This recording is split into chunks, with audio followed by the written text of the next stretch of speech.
All right, so let's get into some things where owners wind up failing. And these are things that a lot of clients, reach out to us um, because they've made some of these mistakes and sometimes multiples of these mistakes. So getting too friendly.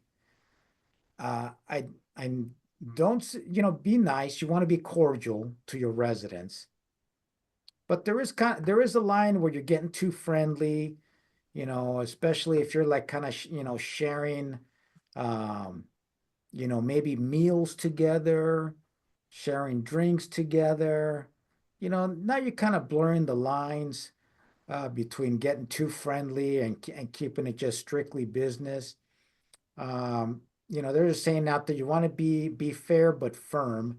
And when you get too friendly, it for some people it makes it difficult for them to keep that firm part of the relationship, especially once, people start getting late on things or start, acting funny. So if you're a person that, can't separate the business side of it, maybe consider hiring a property manager. If you're accepting excuses, and and typically the way it goes when people start paying late rent, the first of the month comes, the rent's not there. So they tell the landlord, oh, okay, I'll have it for you the next day or whatever, in 2 days. 2 days come by, so rent's not there. So they call them up. Hey, where's the rent? Oh, you know what? Sorry about that. I totally forgot. I'll get it I haven't gotten paid. I'll get it to you next week. And then next week comes and it's just one excuse after another. And then before you know it, they're just habitual late payers. And we're actually just signed up a new client that they've allowed these tenants to railroad them, for many, many years now. And they've just uh conditioned them to accept their excuses now. So um yeah, so don't do that, be fair but firm. Um, this is another thing that particular client is not doing properly. They were not serving 3-day notices timely and consistently. So the people got into a habit of paying a small portion in the beginning of the month, and then 2 weeks later they pay another portion, and now they've just been running balances to the point now where every month they're a month behind. So the rent that they paid, so right now they're 2 months behind because now they owe for May and for April. But if you serve that 3-day notice, you have a record because the 3-day notice to pay rent, that's what triggers the clock that allows you to file an eviction if that's the route that you're going to take. But the other thing that's serving these 3-day notices timely and consistently also is that it puts in the mind of the tenant that, hey, you're monitoring the rents and you're setting the expectation for them to pay the rents on time. So and that's that part about being firm. It's like, hey, your rent's got to be on time, or else you risk the possibility of being evicted. Um, this is another important thing, not collecting late fees. Okay, and it comes down to setting the expectations. So if you're not charging people for paying their rent late,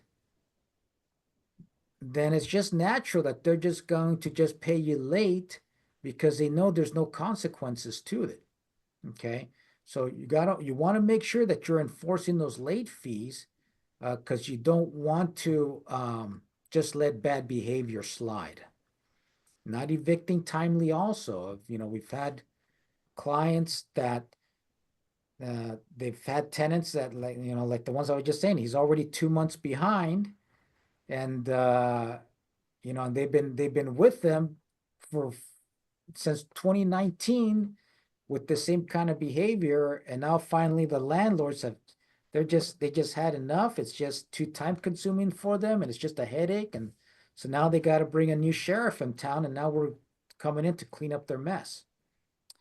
And then this is the other thing, not raising rents to market. When you do that, um, you're subsidizing the tenant, and then you're also in the long term, you're kind of putting them at a disadvantage.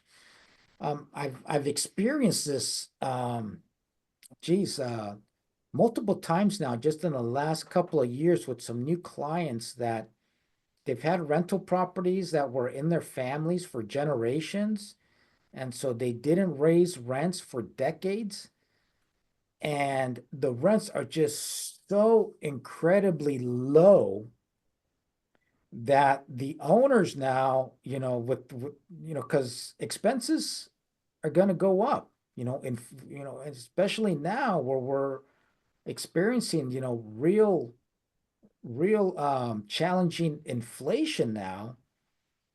People having the insurance costs are going up, taxes are going up, but even, maintenance and repairs, all that stuff, labor's going up and all that. And so because of that, they have not the rents that they're receiving on these multiple properties, um, have not been enough to cover the expenses. So, every year you want to do, yeah, and there's certain times when, it's maybe appropriate not to raise rents. You have to, that's something you have to decide on your own. But, during COVID, we definitely weren't raising rents. It just wasn't appropriate. But, now, you could do what is called a nuisance increase. And what a nuisance increase is, basically it's enough of an increase to be a nuisance, but not so much that it's going to motivate them to move out. If you're going to do a big, massive increase, you're going to hit them with the $500 increase. Well, guess what's going to happen?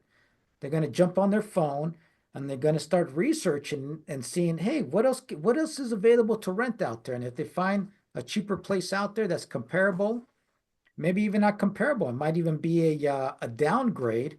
But if they can save money, they can save a substantial amount of money. Well, they're going to move on you. So you want to know what the market rents are out there, and and then just price yourself accordingly, but not so much that you're outside of what the market rate is and cause a tenant to move out on you.